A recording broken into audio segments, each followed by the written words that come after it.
Good morning, this is Robert with Too Many Toys. I was asked to review a couple of generator covers. A company I've dealt with before called PatioGem. They are an Amazon company. These come in multiple sizes. They have sent me their largest and their smallest ones.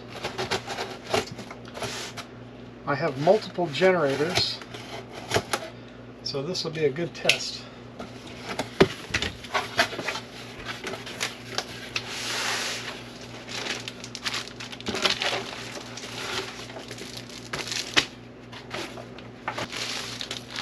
Okay, the smallest one is 25 by 24 by 21. It's this one. The largest one is 38 by 20 by 30.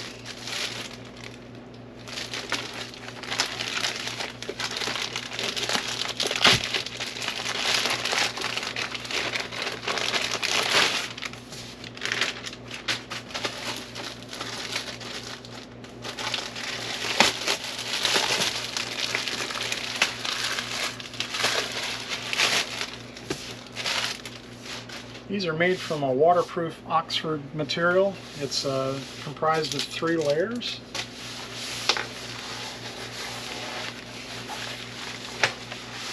There's a pocket on the side. You can store some small tools in here or an owner's manual. But what I like to do is I actually made up a cheat sheet for each of my generators. So I'll have things on here like the oil capacity, the spark plug gap, oil change frequency, and the run time based on the load. So I'll be storing one of these in each of the covers.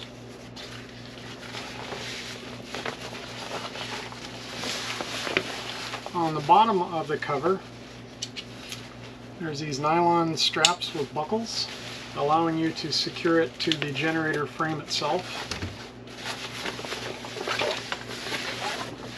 On the other end, there's a drawstring with a buckle on it so that you can cinch it tight.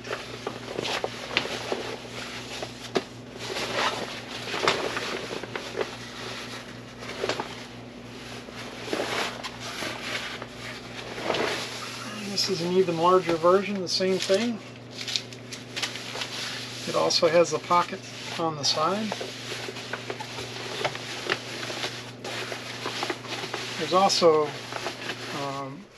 a covered vent area so that moisture can escape, but water can't go in, it'll just shed off.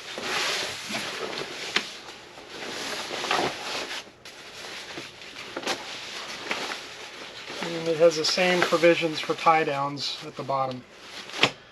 So I have a 7,500 watt Champion generator. It's a dual fuel, very popular model. I also have a Yamaha EF2400 IS model, which also is very popular.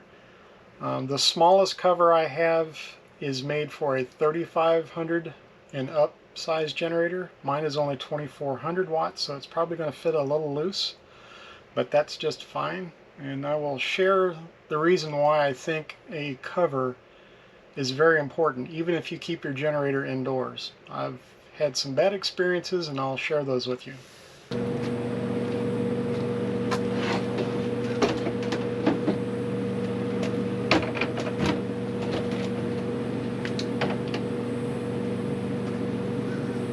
So this is my 7,500 watt generator.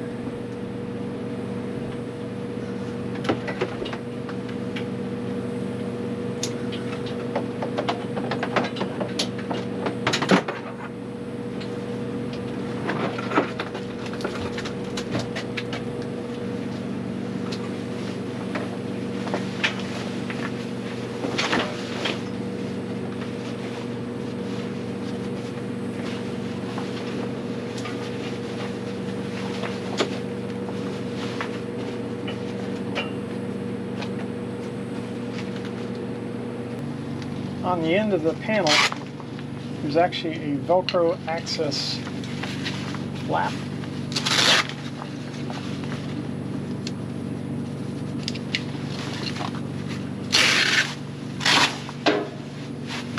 handy about it on this particular model generator is the flip-up handle to lift and move this around is on the end. So I don't have to take the cover off. I can leave the cover in place to move the generator.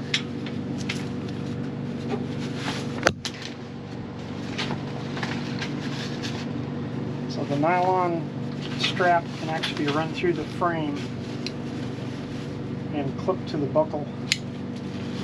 And it can be cinched down, and that will hold that tight up against that corner. Same over there, and the other end has the cinch strap. There we go, all tucked away, ready for hurricane season.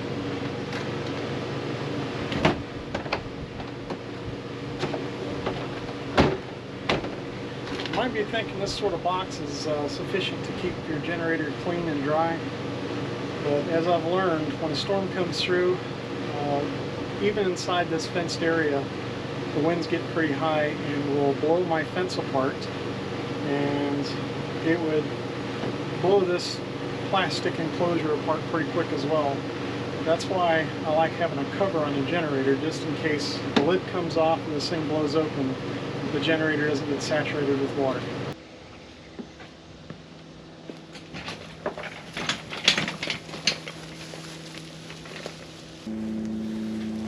This is my Yamaha 2400 watt generator. This one is very handy for running low power items for long periods of time with very little fuel.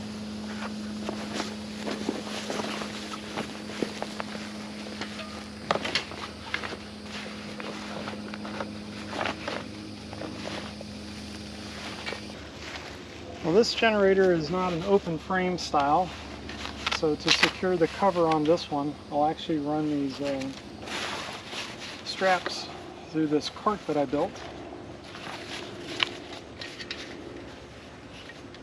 That way when it's latched in place, the cover can't come off. Cinch this down and make it tight. And I'll do the same on the other side here. So there we go. Now my generator is waterproof. Now you might be wondering, why would I need a waterproof cover inside a metal shed? Well, during one of the hurricanes, this great big tree dropped a large branch right through the roof.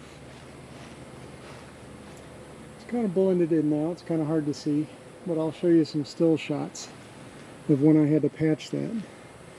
And that hole just happened to be directly above where my generator was stored.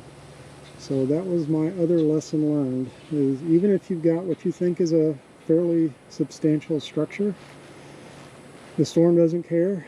And I'll share another picture of what happened at one of our previous homes during a hurricane. It actually ripped the tiles off the roof and water came pouring in the house. So just about in every case, it's always important to have a backup protection plan for your generator, especially if you're going to use it for emergency purposes.